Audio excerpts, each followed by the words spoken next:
उद्धव ठाकरेंनी सरकारवर जोरदार निशाणा साधलाय। दिवाळीपूर्वी शेतकऱ्यांच्या खात्यात पैसे टाका। विरोधी पक्षनेता नाही मग दोन उपमुख्यमंत्री कसे नेमता?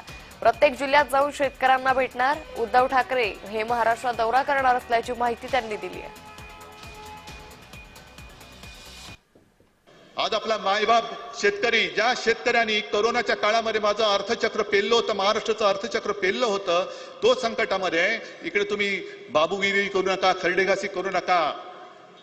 आणि शिवसेना आता लक्ष ठेवेल यांनी जाहीर केलेल्या पॅकेजवरती एक तर दिवाळीच्या आज जे जाहीर केले ते तुम्ही पहिले द्या आणि दिवाळी नंतर सुद्धा मी मराठवाड्यातच नव्हे तर संपूर्ण महाराष्ट्रामध्ये प्रत्येक जिल्ह्यात जाऊन शेतकऱ्यांना भेटणार आहे। मुख्यमंत्री जे बोललेत की खरडून गेलेल्या जमिनीला पर हेक्टरी आम्ही मनरेगातनं किती देणार? 3 लाख, 3.5 लाख। मग मी मुख्यमंत्र्यांना तुमच्या वतीने आव्हान देतो आहे की दिवाळीपूर्वी त्या 3 लाखातले 1 लाख माझ्या शेतकऱ्याच्या खात्यात टाकाच। आहे बरोबर आहे माझं म्हणणं? बाकीचं नंतर बघू, बाकीसाठी आपण चाबूक दिलाय तो मी घेऊन फिरेनच।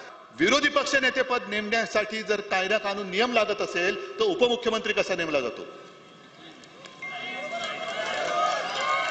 2 उपमुख्यमंत्री नेमता जे संविधानात नाहीये, नसलेली असंविधानिक पद तुम्ही तिकडे नेमतायत। पहिलं त्यांना उपमुख्यमंत्री पदाचा दर्जा काढा। जर विरोधी पक्ष नेता आम्हाला देत नसाल